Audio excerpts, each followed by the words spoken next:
Okay, so allow me to introduce the Youth Resilience Research Unit team to you. I am Dr. Caitlin Aspinall, the Research Program Manager. You'll hear from Dr. Francois Vernon Logrenberg, our Global Health Research Fellow, in a bit.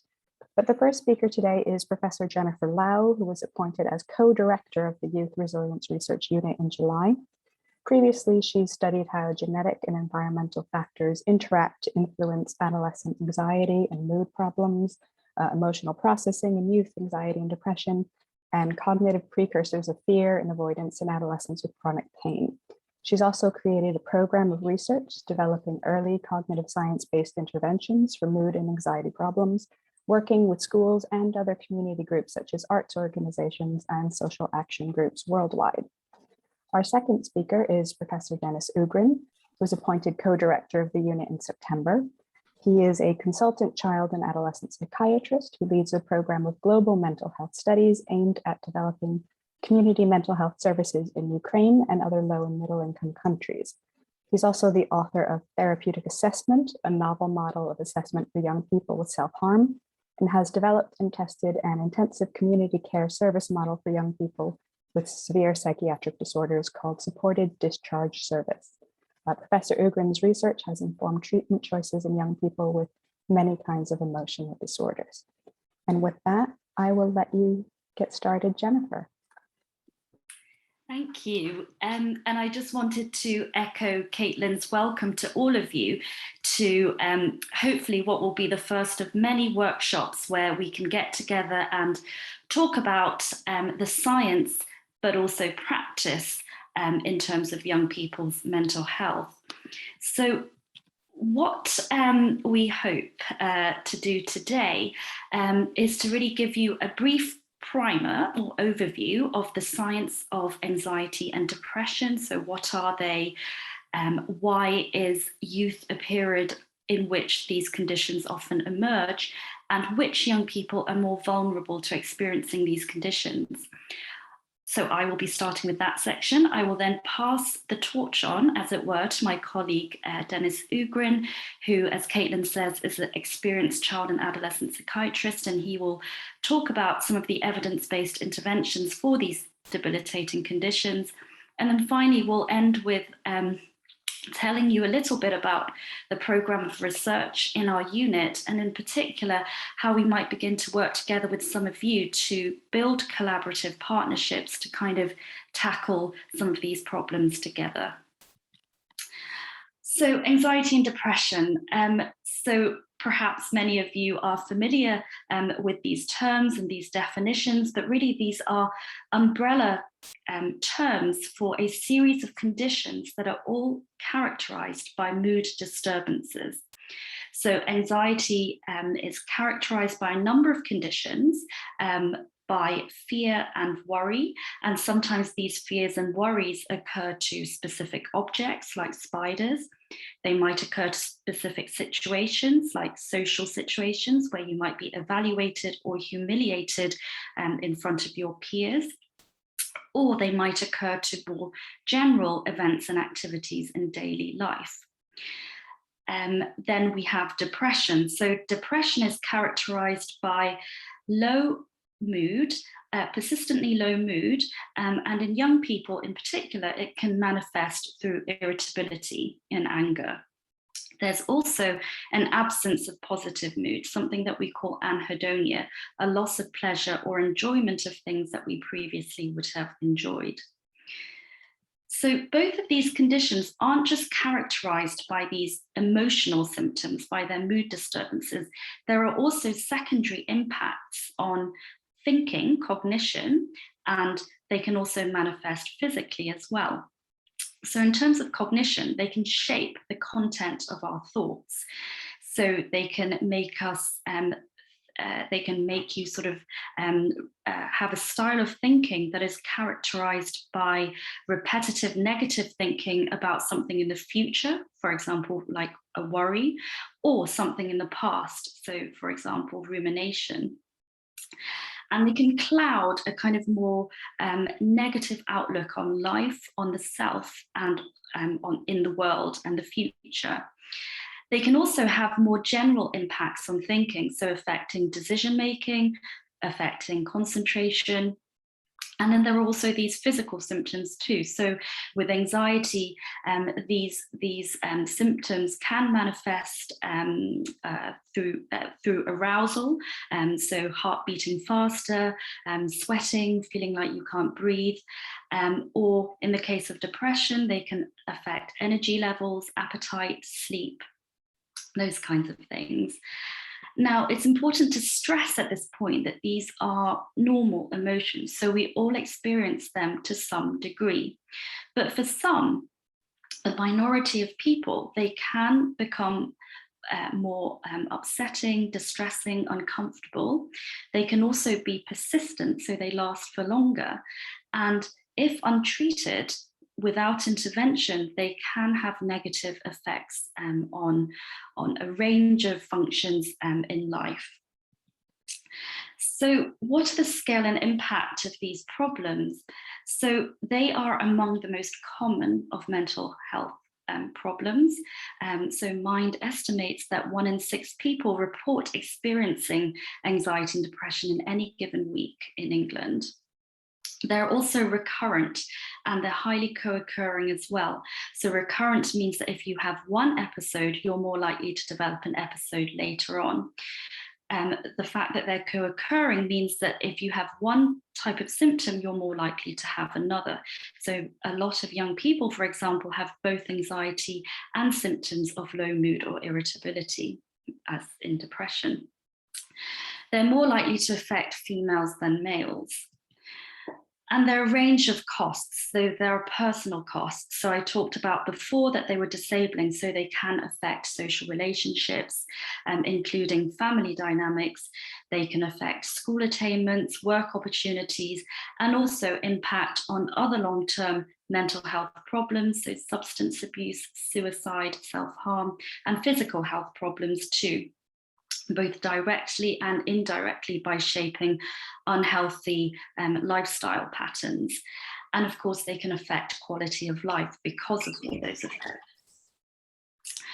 And those personal costs can translate into economic and social costs as well. So a lot of the costs are associated with the direct costs of treatment, but then there are also lots of indirect costs too, because of sort of loss of productivity at work, people taking sick leave, those kinds of indirect costs. Now, importantly, for all of us in this virtual room, as it were, the age of onset, so when they begin, is often in early life, before adulthood. So with anxiety disorders, these emerge across childhood and early adolescence, with something like social anxiety, the kind of median age of onset being around 11, and depressive disorders emerging a little bit later, from mid to late adolescence and early adulthood. So why are these periods of childhood and adolescence such hotspots for the emergence of these problems? Well, they involve a lot of social transitions. So as children grow up, they spend less time with family members and more time hanging out with their friends. They spend more time at school and therefore are exposed more to their peers, to their same-aged peers. And this can bring with it benefits. So peer relationships are more positive and more rewarding, but at the same time, because the kind of approval from peers becomes so salient and so important, the negative peer relationships, so exclusion, bullying, rejection, those things are also experienced more keenly and intensely as well. And there are also a whole range of non-social kind of pressures as well. So perhaps the most obvious example of that are sort of schoolwork and exam pressures. And in the kind of backdrop of all of that is this kind of increasing kind of expectation that young people begin to become more responsible for themselves and their future. They're more independent. They become a member of society. And again, the most obvious example of that is at some stage, they need to think about jobs and becoming financially independent. Now, you might say to me, okay, so life is full of emotions. Wait for, I don't know, Caitlin, could you mute? Thank you. So life is full of transitions. So why childhood and adolescence? You might say, so for example, for me, I had my first child 7 years ago, and that was a big adjustment. No Saturday morning lie-ins, no nights out. It was a big transition. But what's different, I think, is that as adults, a lot of us have at our fingertips strategies and regulation sort of abilities to kind of help manage our emotions and any kind of symptoms we might have of anxiety and depression. Whereas in contrast, across childhood into the transition of adolescence and into early adulthood, that is a period of quite slow maturation of brain circuits, particularly those that are involved in managing emotions. So what's interesting here from developmental cognitive neuroscience data is that some regions, such as the amygdala, that are responsible for responding to stress and negative and positive emotions, these kinds of structures are structurally and functionally mature. And they mature sooner than regions such as these kind of prefrontal regions of the brain, which are involved in regulating the emotions. So you have this situation in youth where you have these emotional responses, but you are still learning and consolidating the most effective strategies for managing some of those emotions. So what we hypothesize is that these social, biological, and psychological transitions that are occurring together might bring out vulnerabilities in some young people.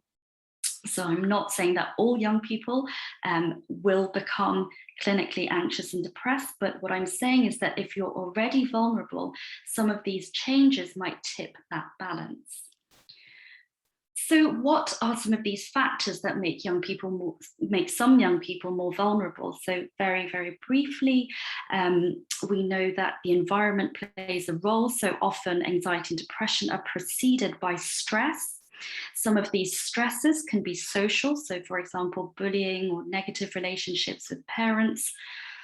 And they can have happened a long time in the past. So childhood events, early life traumas. Or they can be stresses that are ongoing. So low socioeconomic status, sort of poverty, social marginalization. And there are also a range of biological factors too. So we know that anxiety and depression run in families. We know that that this family resemblance is due to shared genes, and that we think that lots and lots of genes, all contributing a little bit, are important. We know from the fact that antidepressants seem to work, at least for some people, that perhaps there is some differences in the role of brain chemicals such as serotonin in anxiety and depression. And we also know that there are heightened responses in the amygdala, but poorer kind of prefrontal cortex control, the two structures that I talked about earlier in anxiety and depression. And finally, perhaps relevantly for the next part of the talk, is that we know that there are some thinking styles that are linked with anxiety and depression. So a tendency in anxiety to focus on threatening information in your environment so that your attention is captured by threat, a tendency to jump to negative conclusions in both anxiety and depression so that you leave a situation feeling more negative than you would positive, and also a tendency to remember negative events and to forget about positive events. So I think on that note, I will pass over to my colleague, Dennis, to tell you a little bit about the interventions that are recommended for youth anxiety and depression. unshare. Ooh.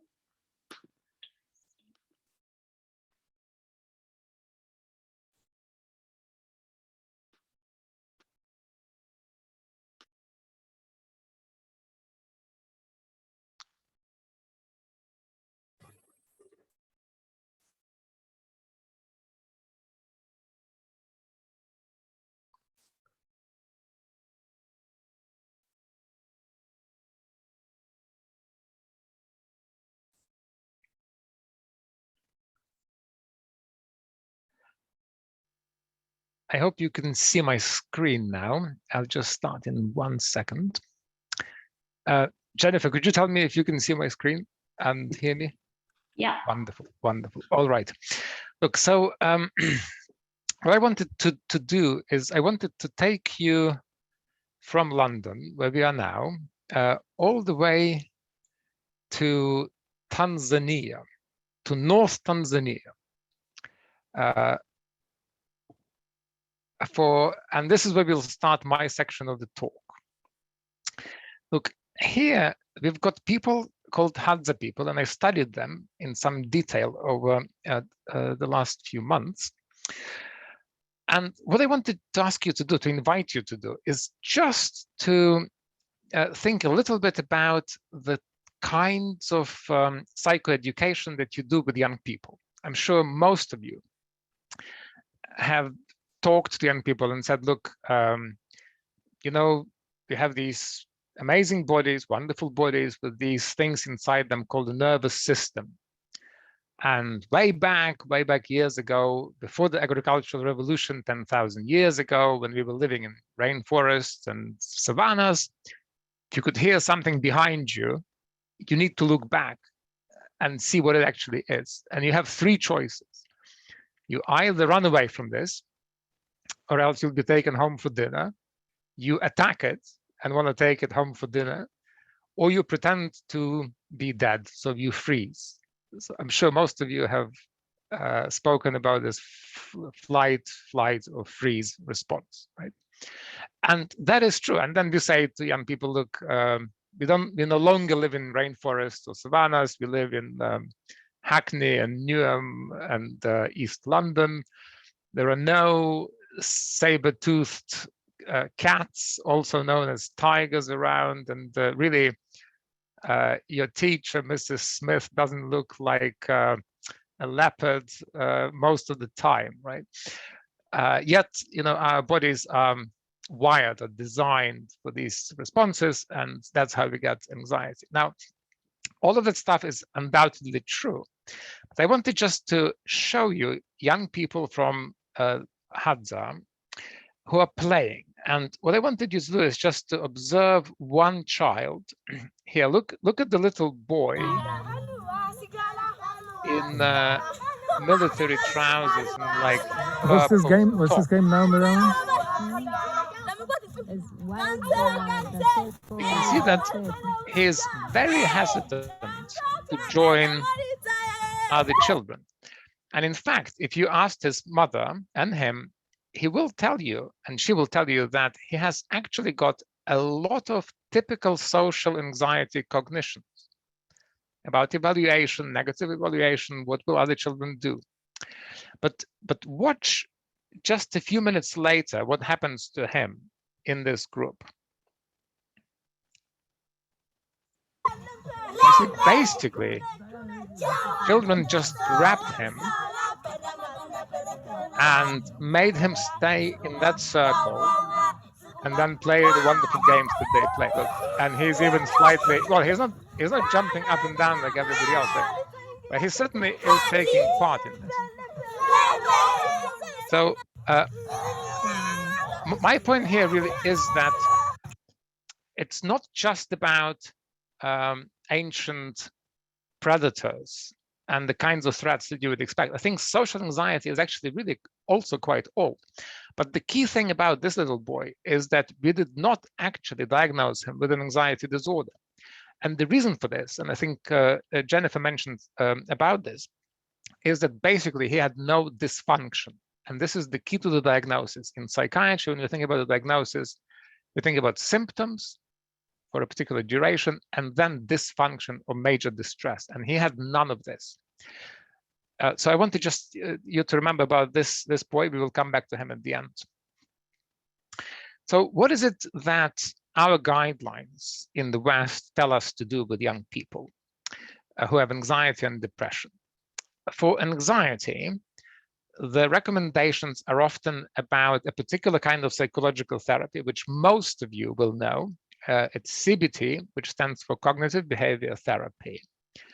And then, if that doesn't work, or if anxiety is severe, the recommendation is to consider medication. Again, Jennifer mentioned about serotonin as an important neurotransmitter there. And the sorts of medications that we would consider for anxiety are called selective serotonin reuptake inhibitors, or SSRIs, and one of them is called sertraline. It's in fact the most well-studied medication in this field. And the reason why we know about CBT and SSRIs as treatment of choice for anxiety disorders is because of this study by John Walkup and his colleagues in the States. It's a multi-million-dollar study where several hundred, 400 plus young people with anxiety were randomly allocated to either receive placebo, i.e. basically a sugar pill, or CBT, cognitive behavior therapy alone, or medication alone, in this case sertraline, or a combination of medication plus CBT. Now, when we look at these children after 12 weeks of treatment, we will find that these are, roughly speaking, the response rates. So children with placebo will improve in about 25% of cases. If you give them sertraline or CBT, response rate would be about 55 to 60%.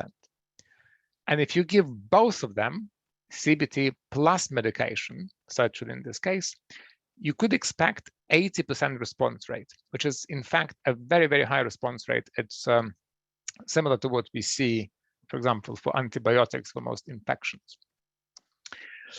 Now, in depression, the recommendation is very similar. And in fact, Jennifer was talking about many similarities between these two disorders, including genetic similarities. And the treatment recommendations from our guidelines include psychological therapy in the first case. The most widely used psychological therapies for depression are CBT, cognitive behavior therapy, and then IPT, something that perhaps not all of you have heard about. It's an interpersonal psychotherapy. And then followed by fluoxetine, which is one kind of SSRI, followed by one of the other two medications called sertraline or citalopram. The reason why fluoxetine is a slightly special case is because it seems to have a more favorable side effect profile to effect profile, and it has a longer half-life of about 72 hours, which means that when you stop it, especially abruptly, it doesn't give you really bad withdrawal symptoms like with some other medication. And again, the reason why this recommendation exists is basically because of this study called TADS. Again, in the same way, kids were randomly allocated to either placebo, like an inactive pill, or CBT, or a medication, and then a combination of CBT plus medication. And the response rate was about 35% on placebo. That's really quite a lot if you think about this. So 35% of kids improved substantially when you did pretty much nothing. CBT gave you about a 45% response, a medication 60%, and then a combination of the two, CBT plus medication, about a 70% response rate. Now, in depression, we know what happens one step further. So the children who did not respond to the first medication, if you then change the medication to a different medication from the same group, SSRI, you would expect about a 50% response rate. And if you give CBT on top, another 10% response. Now, CBT, as I've mentioned, is basically the treatment of choice for both depression and anxiety, especially in anxiety for most children. Most of you will know this. This is called the hot cross bun And this is the basis of CBT. In CBT, we think that the way we think, what we feel, the way we behave, and the physiology of our body are all linked together in this way. And if you change one of these things, then the rest of them will change too. In CBT specifically, we try to target, first of all, the way the child thinks, cognition, second of all, behavior of the child, and then also to some extent physiology of the child as well, hoping that emotions will then change. Now, the key component of CBT for anxiety is exposure. The way it works is this. An anxious child will be confronted by whatever it is that they are scared of. And Jennifer gave a few very good examples of what these things might be. And when they're confronted by this scary stimulus, their anxiety will go up. You can see on the left graph here, anxiety going up. And then typically what happens in an anxious child, the child either avoids or runs away from it, with the effect that anxiety goes down. This is called negative reinforcement of the behavior. And then what it means is that the next time the child is actually confronted by this, anxiety is going up, the child is running away, and it's going down. And really, an anxious child will live like this in these waves, ups and downs, for the rest of their life, unless they're treated or unless they figure out how to target this anxiety themselves. Now, what happens in exposure is the opposite to this. So when the child is confronted by the thing they're scared of, rather than running away or avoiding it in the first place, you want the child to stay with this anxiety. You can see exposure 1, the red line there, until anxiety goes down by itself. In the vast majority of cases, it will burn itself out within 5 to 10 minutes. Occasionally, you have a child who could remain anxious for a bit longer than that. But if you repeat this exposure several times, usually the response is much lower every time until you have this flat line and there is no more exposure. If you then created a hierarchy of these different exposures, and if you took one at a time, you will eventually end up with the child who is not scared or much less scared about whatever it is they're scared of. Now, the principle in depression is very similar, except in depression, the exposure is not to the anxiety-provoking stimulus, but to nice things and skillful things, pleasurable things in life, which typically children with depression avoid and don't engage, and often are quite isolated and lonely. Now, what happens at school, at the level of school management? Then there is an interesting difference there between what seems to be helpful in the short term, or perhaps as the first aid, versus what needs to happen in the long term. Now, in the short term, I'm sure most of you have experience of this. We try to accommodate the child's anxiety in some ways. For example, you will all know children who spend their breaks in school toilets and arrive the minute that the class starts to avoid chit chat, right? Social interactions. You know, kids who hide behind the tallest child in the class to not to draw your attention, and you will know all of these behaviors really well. So what we often do is we put in place certain things to reduce anxiety. Maybe the child will benefit from a 10-minute break card or some sort of a red, amber, and green system. Maybe they will have a safe place at school where they can go instead of interacting with lots of children. Maybe they will have some extra time for exams and this kind of stuff. Now, all of these things have a place, especially if the child is overwhelmed with anxiety and can't do it any other way. But really what needs to happen in the long term, the child needs to be exposed to anxiety in a very supportive and validating environment until they manage to cope with this. And we need to give them also skills on how to do this. Now, I will show you an example of exposure here so that you have a better understanding how difficult this work actually is. Where do you think we're going to start? In the elevator. Yeah. How do you feel about that? What's your anxiety from 0 to 10? Like 10. For Siddhartha, like some other agoraphobics, elevators feel like vertical tombs. She hasn't used one in years. Ready? She'll take the stairs or nothing at all. You can do it. But not today. Okay. It's okay. Just step in. As it turns out, getting in is the easy part. What's your worst fear? Then we'll get stuck. And then what? And we'll die in here. Okay. The therapist is steady and reassuring, but it's still 15 minutes before Siddhartha can even attempt to close the door. I'm thinking, like, I don't even know if I can do this. Why can't you? What's holding you back? I'm afraid. I'm so scared. It's your fear. This is hard. Under therapist Sandra Baker's guidance, Siddhartha experiences a full-fledged panic attack.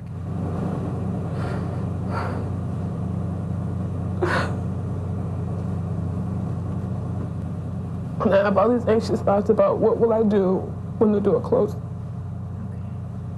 For Siddhartha, simply being able to ride this elevator will become an act of terror and ultimately liberation. I'm going to take my hand off of the button, and I want you to feel the anxiety. It will not hurt you. I'm taking my finger off. You're okay. You're okay. You're okay. That's just a behavior. That's anxiety. Feel it. You are fine. Look at how fine. What are we doing? Oh my God. Just let it come Oh my God. Okay, I'm gonna let go of you, Sandra. Finally, Siddhartha breaks through her worst fear. You're doing it. This is great. You're doing it. Oh my God. Okay. Now don't go out of the elevator yet. I want you to stay. Eventually, like removing the training wheels, Siddhartha has to do it on her own. Ready? Okay. You can do this. Oh, this is hard. She's going down. Repeating the experience again and again breaks the back of her fear. And with each successive trip, Siddhartha's anxiety decreases. Exactly. Having taken her first leap of faith and found herself still mentally on solid ground, the next step was slightly easier. Back to the subway, again with therapy. So you get the point. I mean, it's so whenever you work with a child who goes through CBT for anxiety or depression, what I really wanted you to take away from this clip is that it is actually very hard work, and they need to be recognized for being exceptionally brave at really confronting something that could be incredibly scary. All right.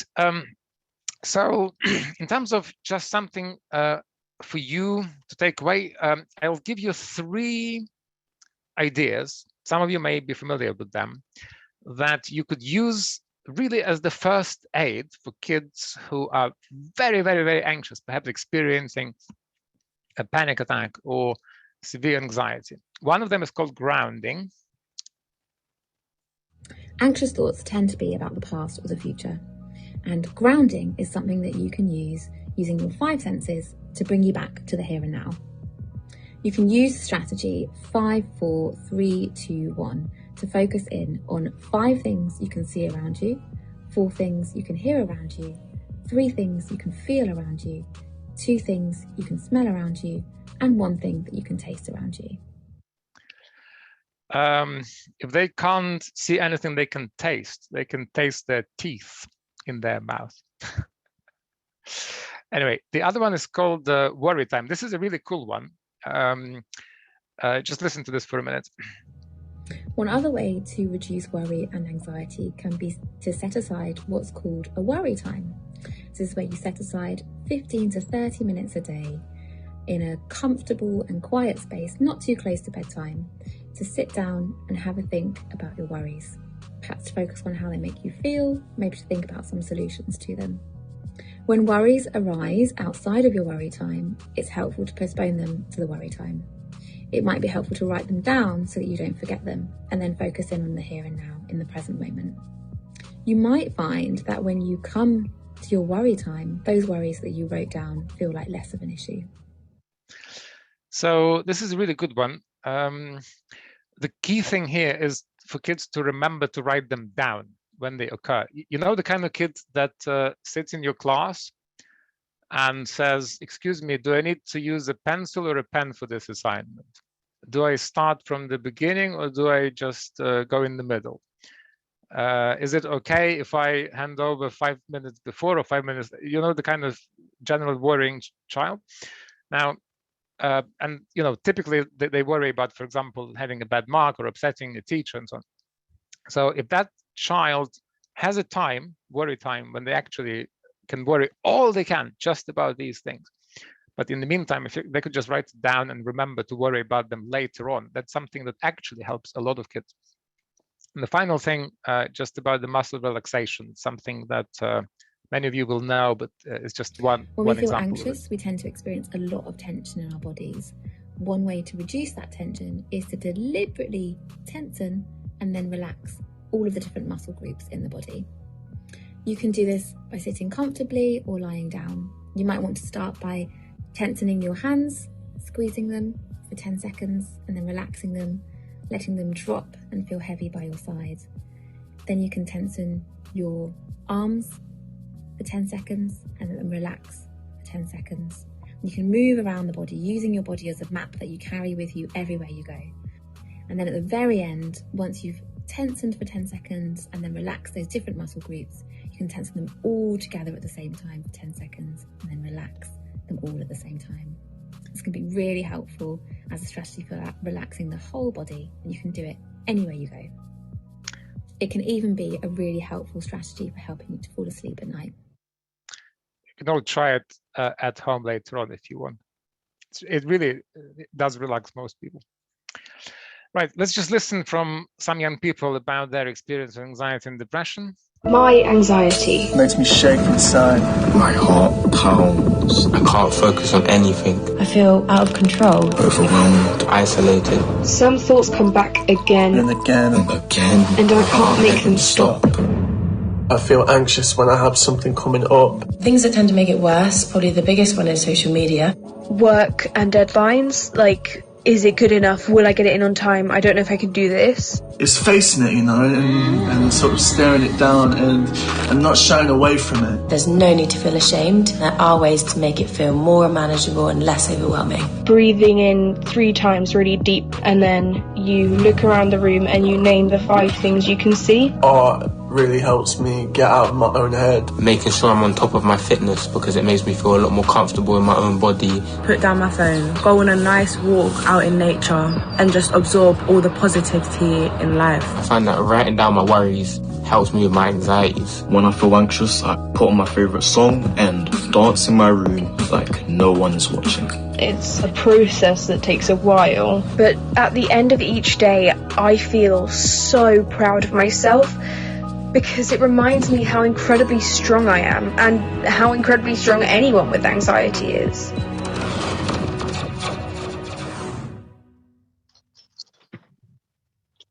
My anxiety. Do the opposite of what you were doing when you started to feel sad. It's difficult to directly change our emotions, but we can change the way we behave and indirectly influence them. Sadness can cause us to distance ourselves from the relationships and activities that bring us joy, which in turn makes us feel even more sad. To stop ourselves from being sucked into this downward spiral completely, we can make a conscious effort to do the things we like to do.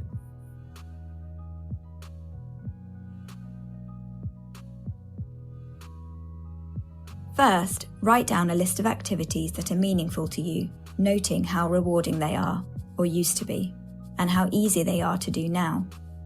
Second, you can schedule these activities in your diary to make sure that you have time for them. Third, try to follow through with them, even if you don't feel like it.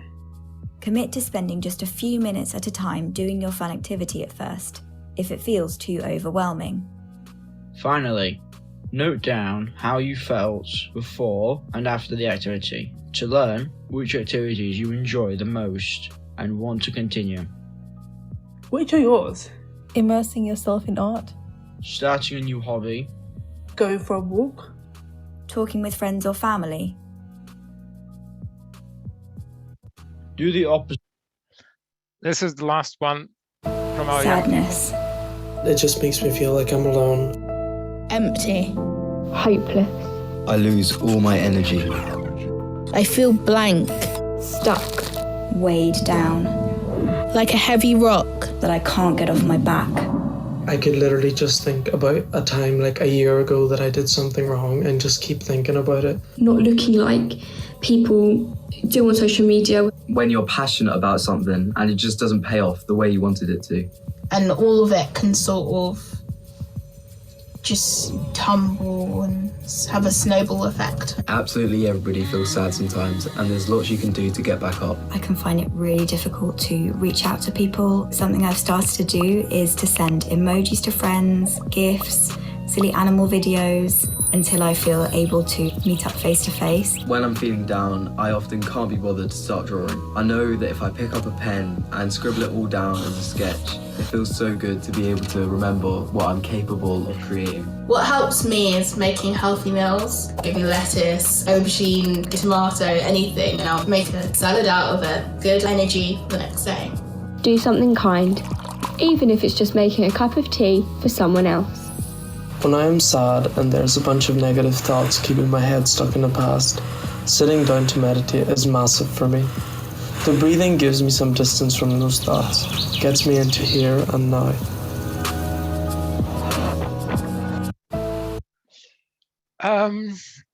And really, finally, just wanted you to take you back to our boy in Tanzania, in Hadzaland. You know, if it's full moon tonight in Tanzania, these kids will play until they are tired. And let's look at him. Can you spot him? He's there playing tug of war with other kids. There. Can you see him? There you go. He's really properly included now. So yeah, if you feel tired or sad later on today, just cast your mind back to these kids in Tanzania who are having a wonderful time. And this little boy is actually included and playing with everybody else. So basically, I just wanted to thank all of the young people who took part in these videos and our colleagues from the Institute of Psychiatry putting them together. My clinical teams, research teams, students, and my scouts all say hello. And with that, there are some further resources for you to access later on. And that's it.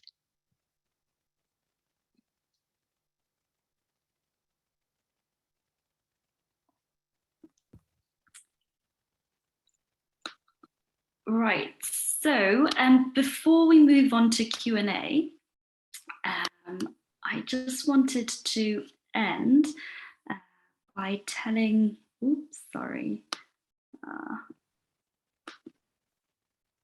sort of briefly ending on that sort of more positive point that although we started off by talking about youth as this period of risk, of vulnerability, of anxiety and depression starting, but also kind of flipping this around to thinking that actually this is a period of opportunity as well, that it is a period of heightened learning and flexibility, in particular, learning amongst friends, amongst their peers. And there's lots of research to demonstrate this too. So thinking about sort of some of these questions, I think what our unit is really interested in is not just thinking about who becomes depressed or who is anxious, but reversing this question around to thinking about what is it that makes young people flourish against the odds? What is it that make young people bounce back from any emotional difficulties they might be experiencing? So what is it that makes young people resilient? And we don't have all the answers, but we think that you might have some of the answers as well, and that between us, we can kind of work this out. There's a kind of sort of brief, a few questions that we wanted to kind of pick on your brains now. And I will let my colleague Francois sort of explain to you what it is we were hoping that you could help us out with. Great, thanks, Jennifer. As Jennifer said, we wanted to take advantage of the expertise and the shared experience in the group of attendees at the workshop today. In the chat, Caitlin will post a link to a Google Jamboard, which I'm showing you here, and you can use that link at any time. So if you bookmark this page, you'll be able to go back and add notes to it. So in the Jamboard, you'll see on the left-hand side, there's the opportunity to add a note. And you can add a sticky note of any color that you like to the Jamboard. Once you've added that note, you'll be able to take your note and move it around, so you can place it more carefully or move them apart so that you can see the other notes underneath. You'll see that we have each page, there are 4 pages, and each page has a different question on it that we'd like you to put information on into that Jamboard. And you can go through the pages of the Jamboard at the top. So you'll move through from page to page. And at the moment, I've gone the wrong direction. So if you can move back, you'll see there are 4 pages with questions. They're the pages with hatched paper.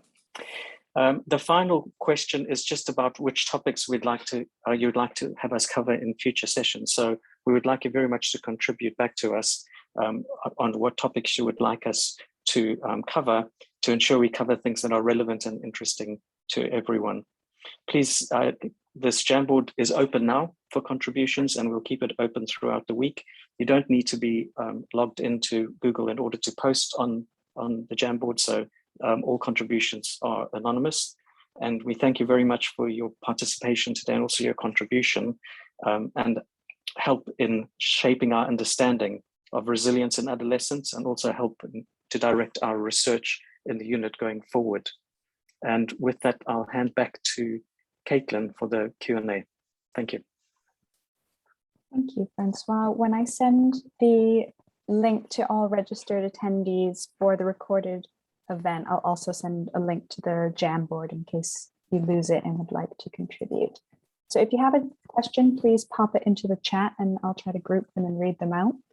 Quickly, Dennis, there's one that's not really grouped with anything. Are there links to the videos that you showed available somewhere? Yes, so my presentation will be available to whoever wants it. Caitlin, how are we going to do this? Do people need to email you, or can you email it to everybody? The video link? Presentation, yeah, the presentation. Yeah, I can email. I can email the presentation to everyone if you give that to me, Dennis. I will. Great, thank you.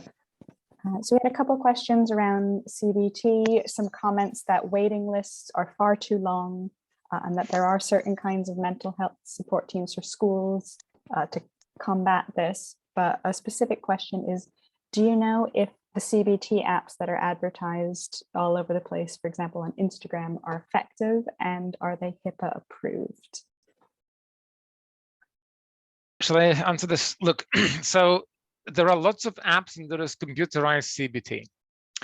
Now, I can't advertise anything specifically, I don't think here, and I have to always say that other products are available. But there is a great number of these apps and computerized programs, huge number. Now, the issue is that the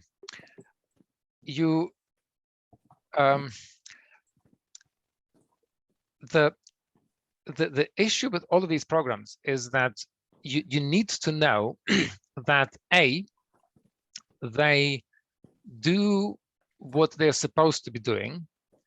2, that kids actually use them and don't just use one session and then forget about them. And 3, that there is somebody who can actually be with them. I think at the moment, I have not come across a program that would be sufficient on its own for the kinds of anxiety and depression I work with, without any consultation with a professional of some kind. Now, there are several that NICE guidelines recommend. You can check them out. But my point is that I would not just give this to the child and say, do it. It's something that I personally would not recommend. It might have a place. Some of the techniques, CBT techniques, it's very helpful to have them somewhere recorded. The child could actually go back and look at them. But I would not just say to the child, do it and see you in 12 weeks and your anxiety will be 80% lower. Great. Thank you, Dennis. We've had a lot of questions on anxiety. So for example, how can you break exam test anxiety? Children are exposed continuously, but the anxiety and stress remains. Or conversely, how to support someone with high anxiety who you've implemented all the strategies mentioned, but haven't gotten any results. All right. Look, so these are wonderful questions. Look, I mean, you always have children who will be anxious about something.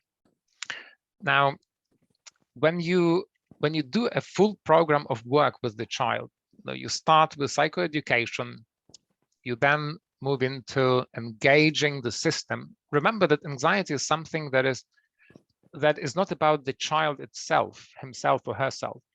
It's also about the system around the child. So when we work with the young person, it's not that the young person themselves just alone need to change. Everybody around needs to change. You will all know how anxiety controls everybody around the child. So you need to always engage parents, no question about that. You almost always need to engage teachers from school. Sometimes you also even engage peers. And if people are interested, I could tell you a bit more about that. You do this in a very judicious way and not always. But you know, there will be things that all of us in this system could do. For example, a child who is scared of school, in your case, maybe exams, as you were saying. You know, I know some kids who would not want to go to school, who would refuse to go to school, but they will come to school, for example, if their favorite teacher greets them at the entrance of the school, or if they are allowed to feed the pet that there is there, or you know, for a particular reason, they will come. So teachers often have a wonderful, important, very important part as a co-therapist for this child. Now, however, as you've seen from my presentation, there are some kids who do not respond to CBT alone. In fact, if you just do CBT, about 40% of kids will not respond within 12 weeks. It is also true. It's a minority of kids, but they will not respond. For these children, there are two things that could be done. One is one should consider medication. It's something that not all families would consider, but we certainly should at least consider that.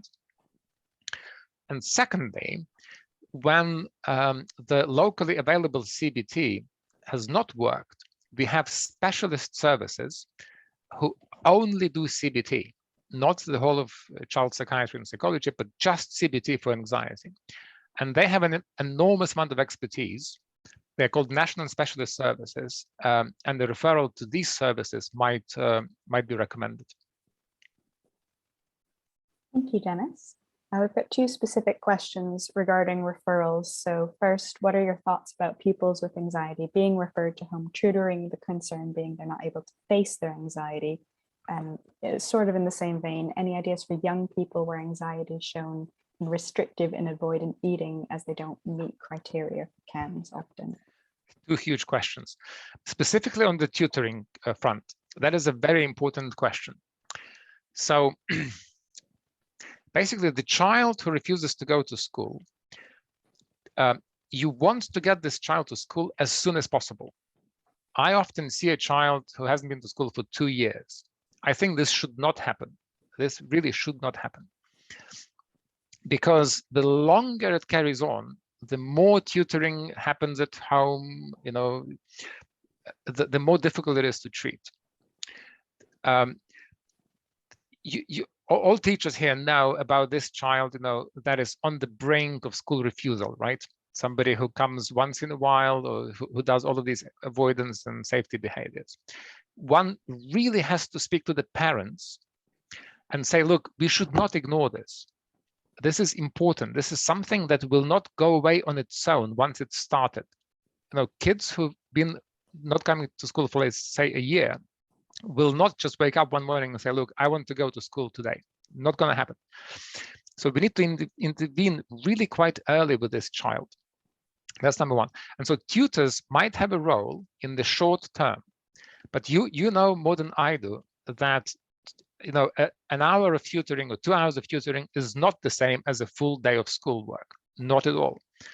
Number two, you know, the child that is staying at home and is getting the tutoring for, say, 2 hours, the key thing there is that the child should not be entertained for the rest of the day by computer games and doing nice things. The child really has to have routine as if they were at school throughout the day. So tutoring might play a particular role in the short term, but otherwise this child needs to wake up whenever they should wake up, have shower, have breakfast, have snacks and so on, and lunch, but they need to be working. And tutoring may be just a small part of this. That's a very important part of CBT, in fact, this routine. So tutors have a role, but in the short term. In the long term, they should, you know, they don't have a role. They need to be phased out, and the child needs to get back to schooling. I forgot the second question, Kevin, if we have the time for it, unfortunately. We're almost at time, but yes, very quickly I can find it. Sorry, I've just lost my questions. About restrictive and avoidant eating, and since they don't meet the criteria, if you have any ideas. All right, so ARFID, it's something that, in fact, you know, it's a huge topic. Very interesting topic. In fact, if you put on Jamboards, like Francois was suggesting, maybe we should have a separate talk about that. But you're right. I mean, kids with ARFID, the question is about kids, you know, who have a particular anxiety around a particular kind of food. They don't have typical cognitions that are typical of anorexia, but they could be anxious about a particular kind of food, or perhaps unable to tolerate the texture of the food or taste. So they are much closer to anxiety than to eating disorders in that way. And the treatment, in fact, is very similar to anxiety. It's much closer to anxiety disorders treatment with exposure than to family intervention that you use for anorexia. But it's a huge topic, a very interesting topic. Thank you. We are now at time. So if we weren't able to get to your questions, I'm very sorry, but I'm going to pop Dennis and Jennifer's email in the chat. Please do feel free to email them if we weren't able to get to your question. And as I said before, the recording for this will be available. It will be emailed out to everyone who registered, along with slides, if I can attach those, and the link to the Jamboard. Is there anything else you wanted to mention, Jennifer or Dennis, before we wrap up? No? No, thank you so much. I see that there are already some responses on the Jamboard, and in particular, your ideas about future sessions would be very welcome as well. So we hope to see you soon. Thank you. Likewise, thank you so much for your interest, for the great interest, and many good questions. And we hope to see you soon for further workshops of this kind, and also for our further work. I think we are all really aiming at the same thing. We want our kids to be resilient and do well, right? And I think we should unite our efforts, and that's the way forward. Wonderful. Thank you, everyone. Have a good night. Thank you. Thank you.